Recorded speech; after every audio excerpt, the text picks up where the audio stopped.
Ladies and gentlemen, welcome back to another episode of Couple of Nukes. As always, I'm your host, Mr. Whiskey.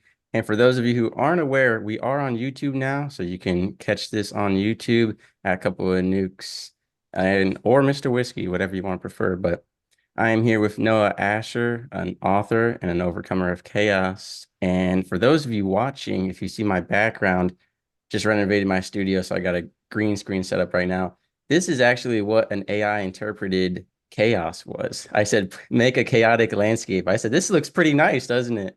I mean, it Yeah, looks like this is what happens after you overcome chaos. So I think the AI was one step ahead of me and said, we're going to be talking about overcoming chaos. So I'm going to make a background that's, the calm after the storm. So Noah, so glad to have you here and tell us about overcoming chaos and what kinds of chaos. yeah. Thanks for having me.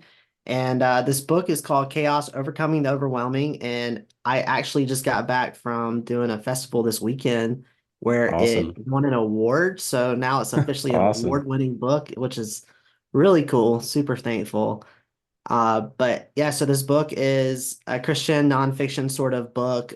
Some people refer to it similar to like a self-help sort of book, but we go Okay. through different passages in scripture where we look at people like Joseph and how he went from a pit to a palace and how if he can do it, we can do it because his God is our God. And so we go through stories like that in scripture just to point people to victory.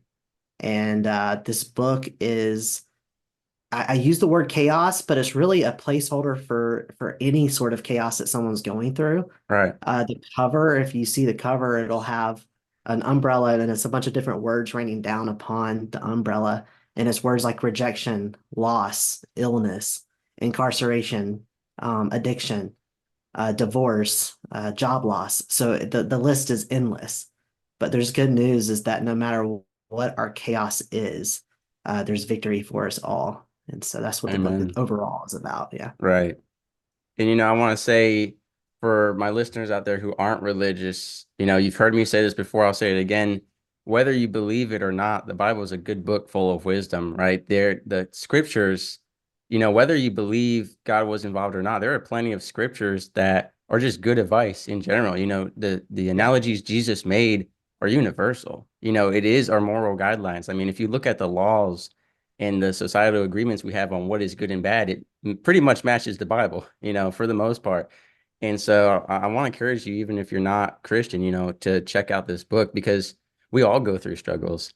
If Right. anything, being Christian on one hand makes it easier and one hand makes it more difficult. We definitely Yeah. suffer differently, but we definitely have different ways of dealing with that chaos. And so, Noah, can you tell us a little bit about the chaos that has been involved in your life? And I'm assuming the chaos that inspired, this book. Yes. Good question. Years ago, I was incarcerated and lost everything and ended up trying to take my own life because I just thought that there was no sort of coming back from this. There's no sort of hope. And like you said, that there's a lot of great truths in scripture for Christians and non. But I'll say that the difference for me as a Christian is that I feel like sometimes it's that hope part that makes it easier Right. when you do know who Jesus is. And for me, that's all I had in that moment. And I remember crying out to God, like, God, if you love me, you'll let me die because I was just so miserable.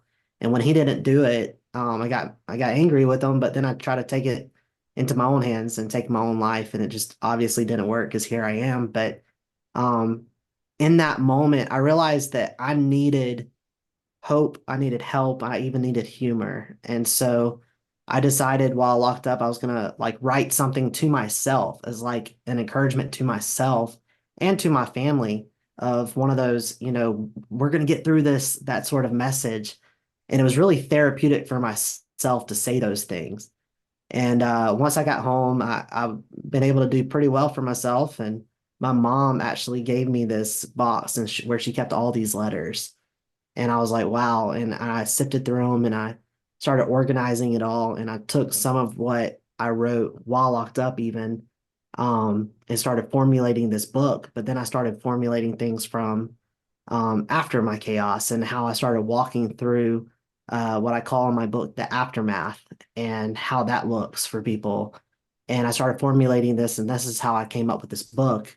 And that's what chaos is. So, like, I break it up into three sections.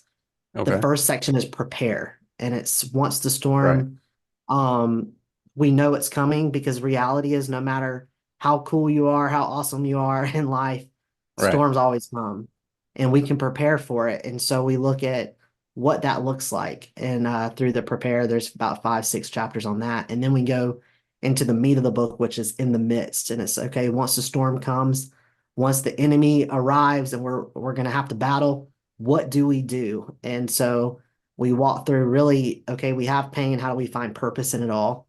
And then the third section is the aftermath. And this whole section is about, okay, once the storm dissipates and the enemy retreats, a lot of times we're left with rubble and we have to rebuild. And so the whole third section of the book is how do we rebuild properly? Right. And, there's a few things I want to touch on there. The first being, your struggles with suicidal ideations.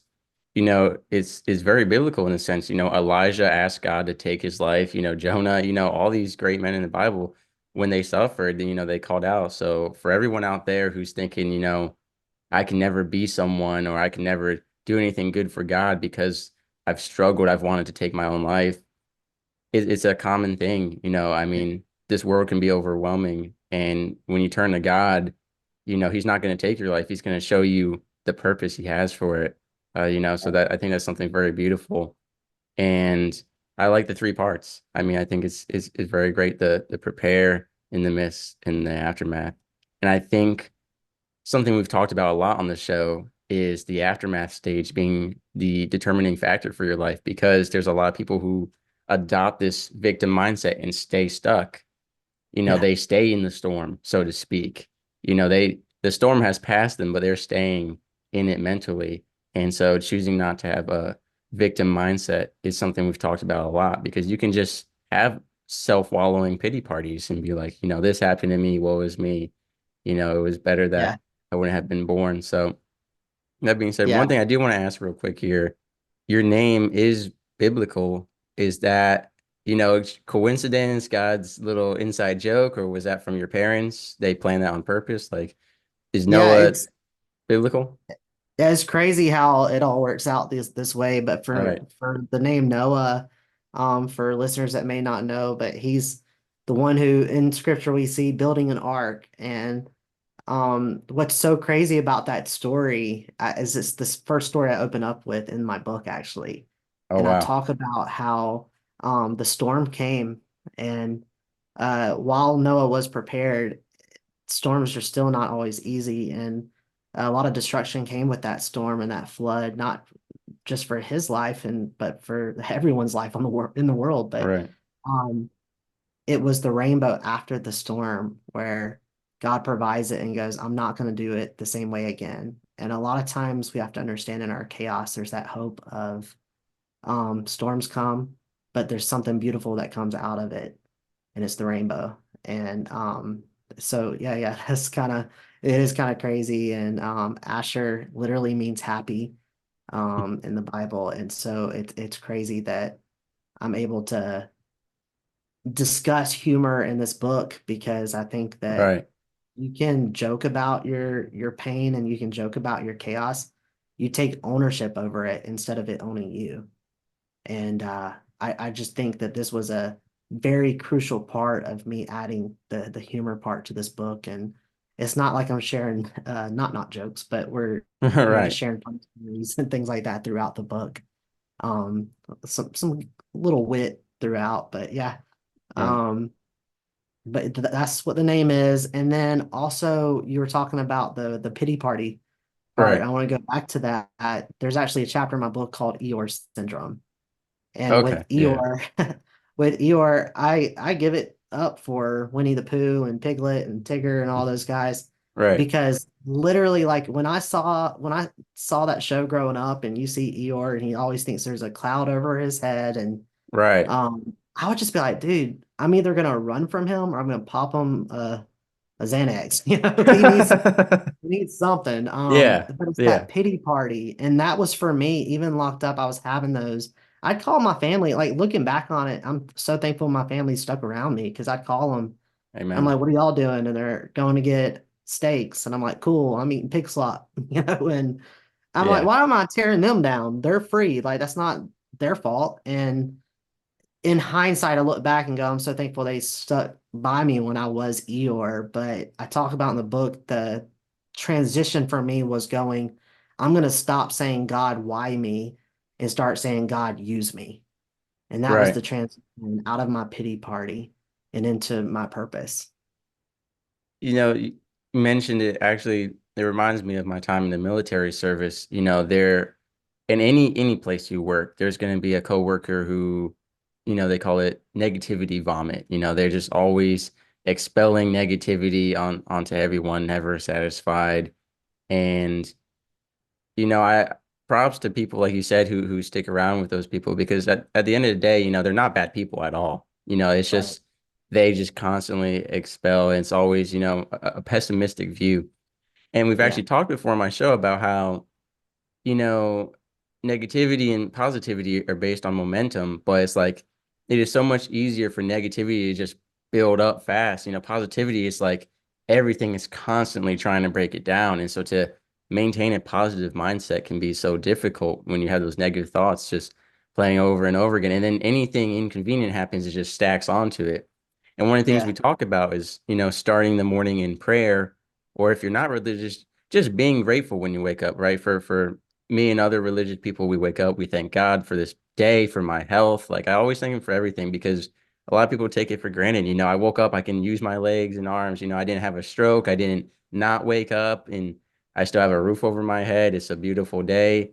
And, Yeah. I try to be positive always, even like today, like where I am right now, it's flooded out. Like I can't even walk my dog, it's flooded. But, I say, God, thank you for watering the plants, for watering the earth. Like, try to have that positive mindset. Now, Yeah. were you religious prior to imprisonment? And if Yeah. so, like So, that challenged it, right? Because obviously, right. you're there and you're like, God, why me? And you have all these people around you trying to break you down, but you also have a lot of scriptures, like you said, about people who were imprisoned. One of the most common themes in the Bible, actually. Yeah. Yeah, it's kind of crazy, but I grew up going to church and I grew up knowing God. And I think you may understand what I mean by this, but it's Right. like I knew God, but I did not have a relationship with him. And that Mm. was Yeah. the difference. Knowledge over relationship is never good. But so I had all this knowledge and I knew things, but just did not really rely on him. And then I was at a place literally of chaos within the prison system where I had no choice but to rely on him. And Right. it taught me so much and it grew me and to build a relationship on a stronger foundation just simply because it was me and God versus the world at that point. That's all I had. And I look back and I go, I'm not I don't wish prison on anyone, definitely myself, Right. but I will look back and say that that prison time set me up. It was not a setback, it was a setup for greater things. And but it's because of my faith that I can look back now and say that. And Right. we just celebrated Easter, and I think a lot about how Friday, we call it Good Friday, but on that actual Friday, no one was calling it good. It wasn't Yeah. until after Sunday happened and the resurrection of Jesus happened, could we look back and say Friday was good. And I think for a lot of Mm. people, when they're in the midst of their chaos, it's hard to say that Friday is good, Right. but there will come a moment when they get through their chaos and they go, you know what? It was good because Sunday has happened. And I Right. think that's the overall goal for everyone is to understand that this is only a moment. I was on vacation one time and we're on the side of this mountain and it was a one lane road, but traffic was going both ways. It was crazy, very dangerous. But all of a sudden, it started pouring down rain and we could not see in front of us, beside us, or behind us. So we just had to stop for a moment. Jesus, take And the wheel, quite yeah, but literally, literally. Jesus take the wheel. And that's great. And we were sitting there and like just stressed, but confused and scared for sure. But then all of a sudden, the rain let up and we could see again. And that means we could go forward again. And I think a lot of times when we're in the midst of our chaos, we can't see in front of us, beside us, or behind us. And all we feel like we can do is stop, curl up into a ball and curl up into the Right. fetal position and just lay there. But there's good news. The storm does end and we will be able to go forward again. I can't give you exact day and time, but there's good news that it will end. Yeah, and there's we got so much to talk about. I love talking religion. So one thing you said, having knowing God but not having a relationship with him. And one of the quotes we've referenced a lot on my show, and it's a quote that I love, but it is also a scary quote. And my one buddy who records with me, Big Red, he's terrified of this quote of it being true. When Jesus said, truly I tell you, these people will come up to me and say, we did all these works in your name and we know you. And Jesus will say, away from me, you evildoers, I never knew you. Yeah. And that the whole purpose of that quote is knowing of Jesus and knowing Jesus. Like you said, knowing God or having a relationship with God. It's such a fantastic but scary quote to think that this might happen, and Yeah. it has us rethink our relationship with God. Um, Another So true. favorite Bible scene for me is, everyone's scared and Jesus is just taking a nap in the ship and, they're begging him wake up and Yeah. talking about being calm in the storm and, relying on Jesus. And it feels like that, especially down here on earth when Jesus, even though he is with us always, up in heaven, seated at the right hand of the Father, it's like you're driving your car and it's like Jesus is there, but it seems like he's sleeping in the back of the car, and you're like, I'm gonna go off the side of the mountain here. Like, Jesus, wake up, Yeah. help me here. Um, Yeah. what I love is I reference a lot Jonah and Job, and I'm curious if those were, scriptures that you reflected on a lot, especially, in prison, with Job feeling like, God, why this and that, and then having that whole is there any point in your imprisonment where you were angry with God, where you accused him, the way Job did, and you kind of argued with him, or was it that silence and complete reliance on him it was just full of love? Like you were like, Lord, I have no other choice but to respect and understand your We, will. yeah. I think a lot of times when they're in their pity party, that people are not only upset with their circumstance, but then they turn to who can I blame for my circumstance? Right, And I would say that I definitely had those moments where I had not so good revelation of just going like, why me, God? Like, why are you doing this to me? right, Where's your protection on me that I've heard so much about? You love me, yet you have me in the worst place ever. And it was like more of that revelation for Job where he goes, God, you've given me what I've had so up to this point. And so if you give, you take, either way, I'm going to praise you.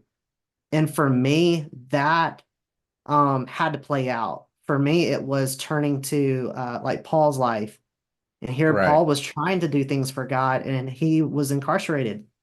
And the sad part was that it was not something he had done wrong. It's just simply being a Christian. And what happened with him was, and this is what changed my life, was that moment for Paul, who's not even in his own chaos because of something he did. right, He sat there and he praised God. Like in Philippians, most theologians says that's one of the happiest, or excuse me, most joyous books in the Bible. right. It When he's uses the imprisoned. word, yeah, and is in prison. I'm like, how is that even possible? And it's Philippians 1:27, I believe, where it says, whatever happens, conduct yourselves in a manner worthy of worship. Right, And the fact that he could sing praise while he was in pain was mind blowing to me. And I had to like really study and lean into that. And I talk about it, Dory from Finding Nemo. She says the same hmm, thing. She says, whatever happens, you know what I do when life gets me down? Just keep swimming, just keep swimming. It's the right, same concept, biblical concept there that whatever happens, just keep praising. And I had to like lean into that and go, I'm out of other options. Let me at least try this option. And that is where peace came in the most for me, was to go, um, songs that I remember, hearing on the radio and hearing growing up in church, to be able to sit there and kind of just hum them in my head, or, sing them in my head. I'm definitely not singing out loud in prison, but, um, but just to be able to sing those songs and like reflect on those songs were very therapeutic, but also just a sense of peace would come over me like no other. It's so undescribable, or Right. indescribable. And that's exactly what, um, Jesus's peace is referred to in scripture, Right. is unexplainable peace. And Not that's, as the world gives you, but as I give you. yeah, yeah.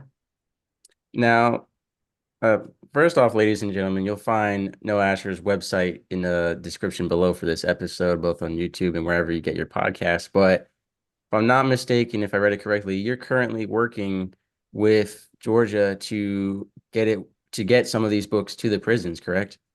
Yeah, so not only Georgia, so we're working with all states all across the Oh, country. We're awesome. doing some really Awesome. cool things where we're, right now we're working on physical copies. All proceeds for Right. this book provide physical copies inside prison libraries and rehab centers across America. But the prison system now also has given inmates tablets.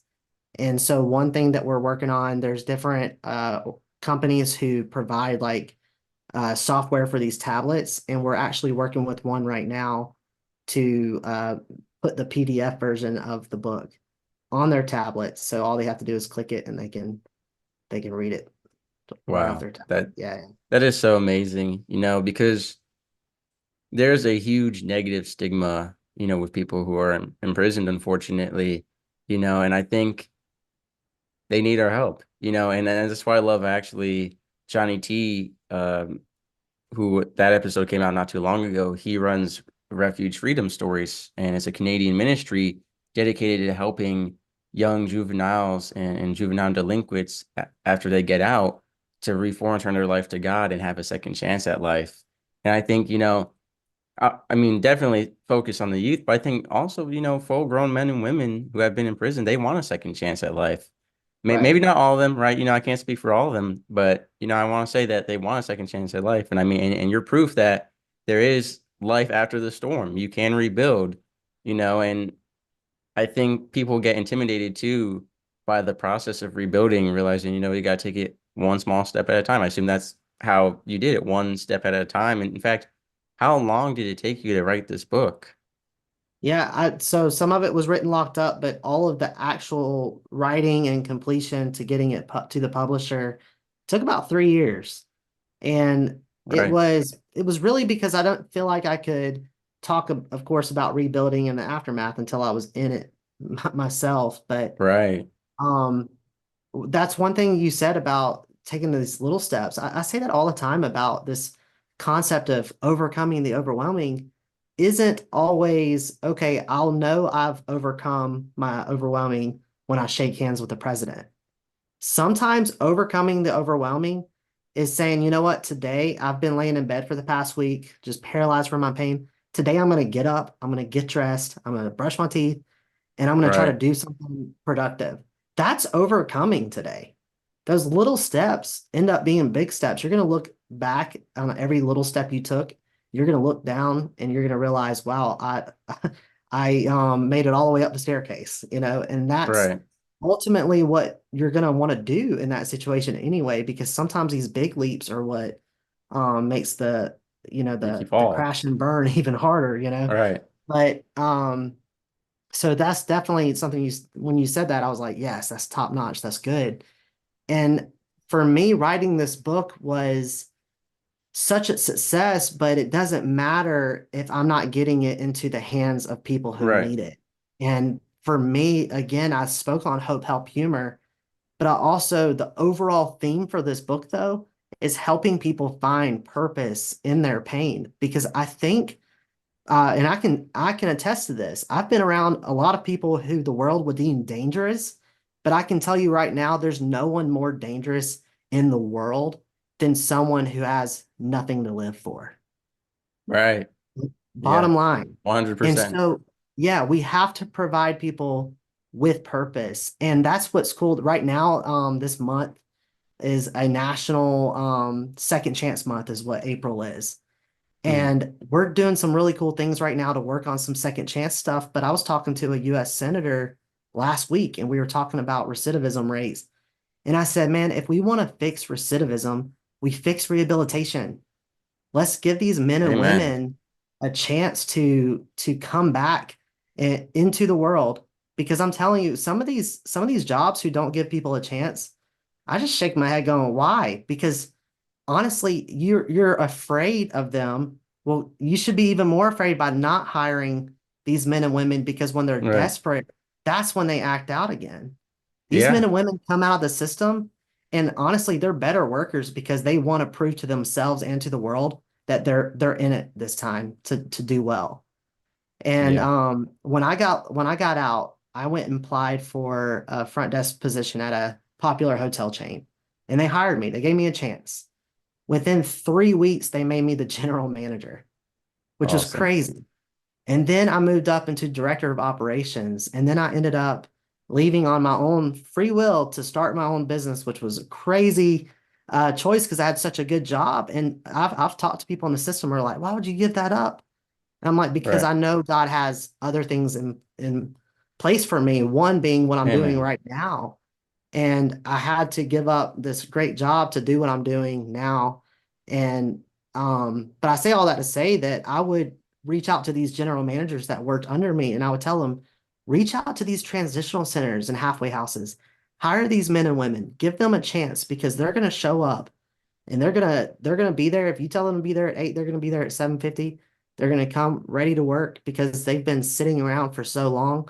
They're ready. They're itching to like get started Right. at rebuilding their life. And that's what we're doing in the state of Georgia right now. We're working on a new bill, hopefully that will get passed by the governor, hopefully later this year. But the whole goal of this bill will to make it mandatory for everyone to do the last 12 months of their sentence in a transitional center or halfway house. Mm. And that alone is going to change the game. It's going to make it where people get out of prison and have money in their bank account so they can get housing. They can get a vehicle so they can get to and from work. And at this point in the transitional center process, this means they would have already have gotten a job. And so it's setting them up for success. Right now, I know so many people, they would get out and I'm like, this is awesome. You're getting out tomorrow. Who's getting you? They're like, I have They had nobody. nothing. That's Yeah. insane that you could And you just ready for this? throw them to the wolves like that. Yes. They give them a little Visa debit card with $30 on it and say, like, and they also send you like transportation and they go, we'll send you somewhere within 20-mile radius. Where do you want us to take you? And a lot of times it's to like a center with $30 in their pocket and they have to figure things out. And that's just Wow. impossible. I don't, I mean, I own my own home, but I know some people who rent, they tell me that, they have to have first month's, last month's, and then like a deposit. That alone can be $3,000, $4,000. And so how do these men and women have $3,000 or $4,000? How do they do it? Well, in their minds, they think, well, the only way to get that money quick is to do something illegal. Yeah. And so they go back to their old ways very quickly. And that's where recidivism comes in. Wow. Yeah. We basically set them up for failure, Yeah. and that's insane. I hope your bill gets passed because I think that would be great. Instead of just throwing them into the world, we kind of had this hold their hand a little bit transition and give them a chance. And not just financially, but get them reaccustomed to people. I mean, we got to think of Exactly. the social deprivation of prison. It's an entirely different like social structure. I don't know if you know how that works. And do you ever visit prisons and talk to prisoners as a counselor or anything? Or Not in a council form. I'm doing a lot of book signings right now. And when I go to okay, these towns and these cities, I do try to schedule jails and prisons, but also addiction centers to share my story. amen. And one of the things that I love is that I never hear, oh, you don't know what I'm going through, because I do, and that's what's really cool. I remember being locked up and, we'd have people from local churches come in and you have these guys who I'm so thankful they came. So no offense to them. I'm so thankful they came. Right. Um, but they didn't have like a story, you know? I know And what you're saying. Yeah. yeah, and what would happen is they would sit there and tell me that I'm going to get through this. And I'm like, am I though? Like, how do you know that? Show Yeah. me, like, show me proof, And that's what I love is that I can go and share my story and give these guys hope because that's one thing that a lot of these guys will sit around and do. They'll sit there and be like, oh, well, the system's against us. And I only took a few year sentence sort of, deal. And I was thinking, when I took that plea deal, was I really taking a life sentence? Is this taking my whole life from me? Because that's what it made it sound like. And I Right. realized when I was told, okay, you have a week left, you're going to go home in a week. I was Wow. so excited. All I could think about was like pizza and wings, good food. Hey. And Yeah. then all of a sudden, a rush of just anxiety came over me going, Right. crap, like this is real now. What am I going to Yeah. run into?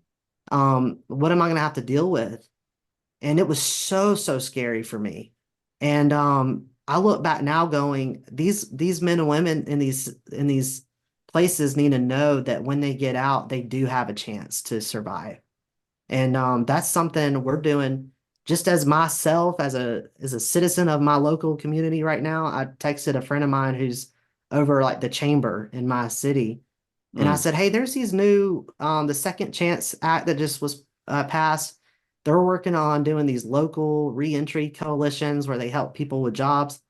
And I said, you guys are already existent. These chambers are already existing in every community. And I'm like, you already work with businesses. Can I just get with you and tell you what businesses could do to, Right. really help and change the game?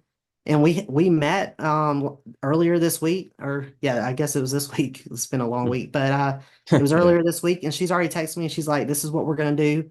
And we're already working on things. And I'm going, I cannot wait for it to start because this is gonna be kind of like my little test city. If it works here, we're gonna start presenting it to the nation on how we can help communities see that when a business hires someone who has a background on their background check, that they go, oh wow, that was cool of the business versus going, oh, I can't believe that business would do that. It's changing the Right. stigma around it and letting people know that if you want a lot of these men and women that come home, they're fathers, they're mothers. And it's like, even if you don't believe in them, please give them a chance so they can now thrive for the sake of their children. Like look at it that way if you have to. I don't care how you look at it, but bottom line is give these people a second chance. It was Michael Scott on The Office who says everyone deserves a second chance. A second chance is what he says. Right. But Michael Scott is true. He's always right, and The Office is always right. And but that's really how we have to look at it. And so it's breaking that stigma and letting people know when they come home, give them a chance and let them come back and fight for their freedom again to be successful. You know, I completely understand where you're coming from in the sense that when it comes to like talking with active duty military or veterans or law enforcement, it's the same kind of thing where it's like, if you didn't go through that, like if you're a counselor or talking to us, it's like you just don't understand. That's why there's such a big disconnect from civilians to military within their relationships, romantically with their family. That's why that isolation kind of happens because it's like y'all just don't understand anymore. And it's not that y'all are stupid. It's just like you have to go through it to actually understand it. Same way with Yeah. with you and what. No, I'm glad that you're giving back, and I wish that more prisoners would give back to their own people, so to speak. But a lot of them, I think they're like want to forget that life. Like I'm gone. That never happened. That's not who I Right. am. But I think Yeah. we have to embrace every part of ourselves. And actually, I want to ask you, when you talk about the rebuilding part of your life, in your book and in your personal philosophies, do you speak of it as a community project or a individual project or a mix of both? Like what is your view on how important and what role other people play in helping you rebuild your life? Community is everything. I can give it on a you'll like this, I think, Okay. analogy or example. But the Greeks used to use a form of strategy in battle where Mm, they would stand in one line. It was called hoplite, Hoplit, okay. hoplite, and they would all stand in a line and they would hold the weapon in their right hand and the shield in their left. And the idea Right. was, as the enemy approached them, if they would fight for the person on the right and shield the person on their left. And as long as they all worked together, they would win. They'd be successful. But if just one person broke that line, everything would start falling apart like Right. dominoes. And I think that ultimately that's what we have to understand is when we get out of our chaos, no matter what the chaos is, it can be divorce, walking through rejection and loneliness. You have to have that support no matter what your chaos is. It's finding hoplite sort of community and hoplite sort of friends in your life who will stand on that line with you and they'll fight for you and they'll defend you. And on a biblical level, it's Mark chapter 2, where these four friends lower their paralyzed friend to Jesus through the roof. Yeah. And Jesus looks up at the friends, not at the paralyzed man. He looks up at the friends and he says, by your faith, guys, your friend is healed. And that right there is also very, very important is to have people in your life that when you are just too paralyzed from your pain to move, you have friends who will willingly pick you up and lower you to Jesus Amen. through prayer, through protection, through even coming over and going, "Hey, we're gonna play some cornhole," and just throw some Yeah. bags and hang out. It doesn't matter how it looks. Bottom line is you just need people that will show up, and that's what's important. No matter what phase of life you're in, and that's one question I do get asked a lot from inmates is do you have or did you have support when you got out? And I go, I did. I had great family. And I'm always afraid to tell them. I'm not going to lie to them, but I hate when they ask me that question because Right. I feel like there's a wall that goes up for some of these guys who go, there's a Right. disconnect because I don't have that when I get out like you did. Right. That's why you're successful.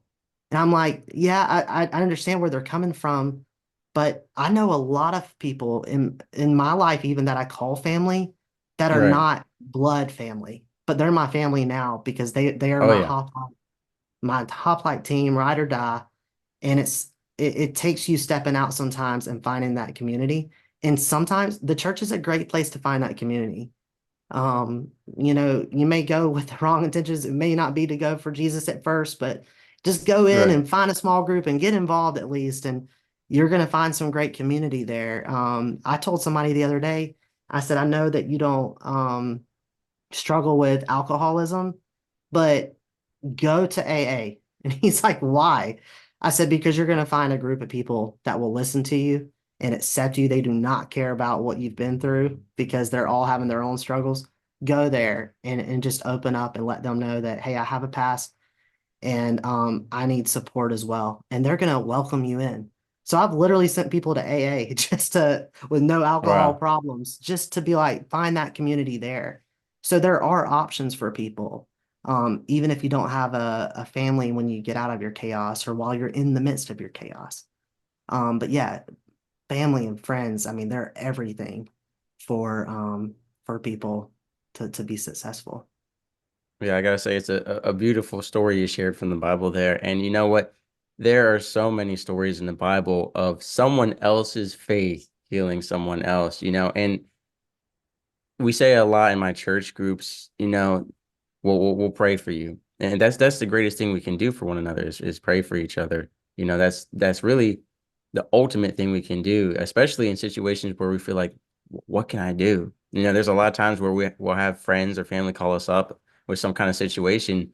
There's nothing you can do to help them other than and then pray for them and listen to them. And Right. that is beautiful. And like you said, it could be the small thing. You mentioned cornhole, um, which beanbag toss because I'm originally from the north, but now that I'm down south, I call it cornhole. I got to That's right. blend in, drink sweet tea and all that. But my one buddy, because I've had a lot of suicide prevention hands-on in the military, and one of my buddies had one of those nights, and he asked me, Mr. Whiskey, can we just go out for a car ride?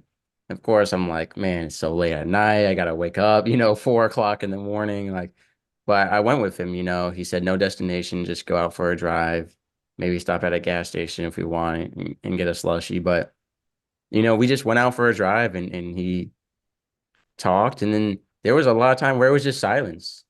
And, but that silence was me listening to him say nothing. As crazy as that is sometimes they just need company, but they don't want to express themselves, but they want company. Right. And that sounds crazy, but I've shared this before on my podcast, especially we've discussed how it's a good if you're a parent and you're having trouble talking to your kids, it's like sitting down at home on the bed or the couch. It almost feels disciplinary, or it's like an authority, parental kind of thing. If you go out for a car, it's an intimate space, but a distant space, right? You're not making eye contact and you're Yeah. just going for a drive. And so I always recommend that. Or cornhole. I mean, that's a good time too. Yeah. But whatever it is, support one another. And speaking of support and sharing with one another, one of the things I like to do is share Bible quotes with my friends, especially my friends of faith who are struggling with things, try to send them some verses of the Bible to help them.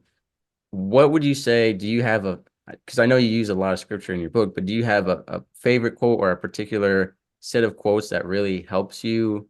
Or maybe you have one for each occasion. I don't know, but what would you share with us today? Yeah, I tend to switch it up here. Yeah, like you Right, said, depending on my situation. One verse, and I'm gonna pull it up because I don't want to share it wrong. right. I get somebody on social media tearing me up because I said the Yeah. verse wrong. Um, but it's Isaiah 43:2. My Mm. my phone's not working. My phone's literally frozen. No, you're But good. Isaiah is always a good one. There would be those yeah, who hear but don't listen. yeah, and the thing about 43:2, and a lot of times I find myself like looking up like a whole passage, like a Okay. story where it I love stories, and so like to read like the story of Right, Jonah and to see how his life right, bottomed out and how we can do that, how we can overcome like he did, those sorts of things. Tend to do a lot of that as well. But here's the verse. It says, "When you pass through the waters, I will be with you. And when you pass through the rivers, they will not sweep over you. And when you walk through the fire, you will not be burned. The flames will not set you ablaze." And mm, I think for a lot of people, when they're in the middle of their chaos, they feel like they're drowning, which this verse right, talks about. When you go through the waters, they will not sweep over you. You feel like you're going to get burned. There's that analogy in this verse too, and it talks about how that's not going to set you ablaze. And so that right, verse is my go-to a lot of times because I think it's such a good verse of saying, hey, when you're in the midst of your overwhelming, you will not be overcome. right, And I think that's ultimately what I want the world to know through my story is that we all have pain, but there's purpose in our pain. And then I believe that it's our responsibility to find out what God has wants us to make it our platform, right, per se. So we go from pain to purpose to platform, and it's that platform where we can lean in and go, let me help people who are going through what I've gone through. I mean, the best example I can give is I know somebody who um had breast cancer and they didn't ever run a race for breast cancer and awareness until they got it. And then it was like, right, yes, now I'm all about breast cancer awareness. That sort of thing is sometimes you don't, there's all these races, there's all these organizations doing different things, and you may not lean into or even know what the organization is until you've needed it. And I think a mm, lot of times um, it's after we've needed something like that, we can look back and go, now let me help others find this organization. And that's ultimately what my team and I are working on is saying, I needed it in my darkest moment. I needed hope. I needed to have someone help me get off of that ledge and then um, provide them with easy steps and easy tools to use to just overcome. And now I want to take those steps. I want to take those tools and I want to provide it to everyone in the midst of their chaos, no matter what their chaos looks like, simply because I want people to feel like that they have hope, they have a reason to live. Yeah, and what you mentioned, well, I was just gonna say, you talk about our pain being a platform, and it's interesting. I just dropped a YouTube short either yesterday or the day before from my interview with Johnny T, host of Refuge Freedom Stories, and he said, that the world is going to hell in a handbasket, so to speak, and that it's a chaotic world and a lot going on. And he said he actually quoted Isaiah and some other Bible verses talking about how God is going to rise up new methods of combating all of this chaos. And he said that he believed podcasting is one of those methods that God is using podcasting just as much as the devil is using social media, to spread the good news and to help combat the chaos. And so when you talk about turning your pain into a platform, I think it's great that we see so many podcasts being formed to help one another, to support one another, to connect Yeah. with one another. And we Yeah. also have books. And do you think, Noah, that obviously we can't speak on God's behalf, but do you think God has another book in you, or do you think this is the message? Like this is it? Well, I'm almost finished with this new one right now. It won't Oh, it yeah. won't drop until probably next summer, is what we're looking at just because Mm, of certain things. But okay. it's fire. I wish I could talk about it because I'm just super eager to get this Mm, book out there. But it's not gonna be a sequel to the idea of what chaos is. okay. But it will always have those undertones of going, there's Right. purpose in your pain. And it's funny what you just said about how taking what the enemy, was using and how God can use Right. it. And that's actually another verse I stick to a lot. And if you ever hear me talking in an interview or on, any sort of platform, it's about Genesis 50:20 as well. And Mm, that verse we hear a lot of times, it's the whole verse we find at Hobby Lobby where it says, what the enemy intends for evil, God uses for good. And that's right. normally what we see on that verse, but the verse isn't in there. It says what the enemy intends for evil, God will use for good to save many. And when Right. you lean into those three words of to save many, it's great because it tells you like God's not only turning things around for your sake, He's turning things around for you, yes, but He's also turning things around so you can help others. And that's where the Right. platform and the purpose part comes in. And it's always so funny to me how the enemy, we can look back at Good Friday again and we can say where these moments where the enemy thinks he's won.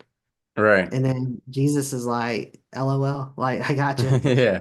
Got you one better. And that's what happens a lot of times with these sorts of things. Like, yeah, social media can be bad. And the enemy thinks he's won with that. And then podcasts come around and this great Christian content comes around and God's like, well, I got one better for you. Um, and so Yeah. that's what's really cool. And it is cool to see some great Christian podcasts out there now that Yeah. can help people just be able to just be free and have a conversation about God, but also for listeners who may be driving or at the gym or at work or wherever else and be able to listen and hear a conversation about God that may resonate with Right. them is very awesome. Right. And because, the greatest poison to faith is doubt. And the way we combat doubt, besides reading the Bible, is I've always said, talking about God with one another, hearing each other's success stories, each other's failures, that community aspect that you talked about. And, like I love it because my military group is scattered all across the world. And so when they go to churches, which is a little more difficult for them, active duty, but it's like we all get different sermons and lessons. And so we'll be sharing whatever it is. And, coincidentally enough, praise to God, this past Sunday when I just went to church, the lesson was about God making things to be broken on purpose to use them. And the pastor gave a few examples. He said the soil is broken so that a seed can be planted to grow beautiful things. Clouds were made to be broken apart and spread across the earth to provide water. Wheat was made to be broken apart to make bread. The Son of God came to be broken for our redemption. And it was so beautiful. It was talking about also, you know, breaking away from your old life to get a new heart in Jesus Christ. And so not only the enemy, but God, has intentions with the things that we perceive as bad. And that's why I love Jonah and Job. The two main questions proposed there by God is, for Job, can you tell me all these things? And he basically hits him with everything in the universe. And Job is just like, realizes how small he is in the universe, how much goes on. And then the question, because a lot of people don't actually know the story of Jonah. They know, oh, he got eaten by, a big fish 3 days. That what they don't know is the rest of the story, which is the whole point that he went to Nineveh, that he converted everyone, basically saved the town, and then God spared them all. And Jonah was like, no, God, kill them all. Like Sodom and Gomorrah, these people, they were awful. How can you forgive them? Like you just sent me on this big old journey to come here to tell them they're wrong. And Yeah. basically, through a plant and their little talk outside, God proposes this question to Jonah to sum it up. Who are you to be angry at that which is not yours? And the truth is, everything is God's. Nothing is ours. And even our lives, though we have free will, God made us and He directs us. And He proposes that question: who are you to be mad with what I do? And when you pair that with Job, it's like you're mad about this outcome, but you don't even know what the outcomes of that outcome is. I've got Yeah. things planned for you from before you were even made. It's all mapped out. So I just Right. think it's beautiful, and I love the story of Jonah because, like I said, I mean, you've been through, I've been through. I think any believer has gone through it, a point in their life where they were angry at God or upset with God. Whether it was something like you've mentioned, divorce, addiction, unexpected death. All these things that happen out of the blue, and it's like, why God? And Yeah. one of the things I heard was you said, God, how can you use me now? Or one thing I've heard is, God, why not me? And I Yeah. think that's great. So yeah, that's what I want to say on that part. I'm excited for hopefully maybe I'll have you back once that book comes out. I know you said it's not for another summer, but I think God's good timing. I think it's gonna be at the right time for the right people. I'm Yeah. excited for chaos and overcoming that, and I hope it reaches the right people. And I just want to thank you for what you're doing. Because you could have gotten out, started a new life, and forgotten all about prison and the people there and all that. And you could have easily given up the faith in prison. But I appreciate your perseverance. That's what Paul said, perseverance and through all things prayer. And oh, I just remembered going back to community real quick. There was a quote where it was like, friends will go away when things get bad, but a brother is made for adversity. And we've Yeah. spoken about being there for people during their roughest times, their most negative patches in life. And so I just want to say that you mentioned people who are family now, who aren't actually family. And that's what that says. A brother is born for adversity, sticking with each other. And so before we wrap things up here, I just want to mention that, like you said, you've been on a lot of interviews. And ladies and gentlemen, you can find those on his website, link in the description below if you liked him and you want to see the other shows he's been on. You've also, if you want to tell us real quick about, you've written for a couple magazines and news articles, correct? Yeah, been doing a lot of interviews with like articles and magazines and sorts. I talk about the book. I talk a little bit about grief when I lost my dad recently, and I Wow. also talk about fixing how do we fix recidivism is through rehabilitation. So a lot of those different things, and to go back to what you said about not forgetting where I was, I think Right. that's very important. Is that it was for Moses? It was he found himself in the desert because he murdered someone. He ran, and he in the desert he started tending to a flock, and then years later God's going, hey Moses, now I need you to go back to the wilderness and I need you Right. to take my flock. through the wilderness. And I think a lot of times it's easy to just forget where you've been, but it's with that, that resonation of like, okay, I've been there, I've done that. I'm now going to take that and help others. And that's something I really wrestled with this book was, do I even share any of my story? I don't want this to be an autobiography by any means. Do I share my Right. story? Or do I just kind of give people like, hey, if you're going through something, hope you get through it. And for me, I leaned into it because I wanted to make sure people knew that, hey, this guy's been there, done that. And it's Revelation talks about us by the words of our testimony. And so by being able to testify and say, like, hey, I know that victory is coming for you because I've been where you've been and I've seen God come through. And I challenge that for anyone who's listening who has a story, like share your story because your story is what helps others um, understand and find hope that, you know what, hey, I can get through this because this person is living proof of it. And that's what I want this book and all that we're doing to be is that there's proof that God is still doing miracles like he did all those years ago in scripture. Hey man, I think that's perfect to end off with that there, unless you have anything else to add, but I think that was beautiful, man. That's it. Thanks so much All for right. having me, and thanks for all that you're doing. Of course, yeah. Anything to spread the good word. I'm glad you reached out to me to be on the show, and I'm looking forward to buying your book, not only to read it for myself and to share it with my shipmates who are going through rough times, but to help those proceeds to help the prisoners get the reading materials that could change their life.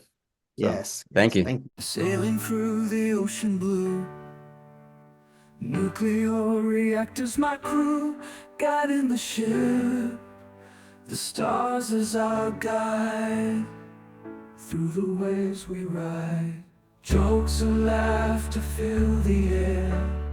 On this voyage we have to share, working together, side by side, as one family we will abide.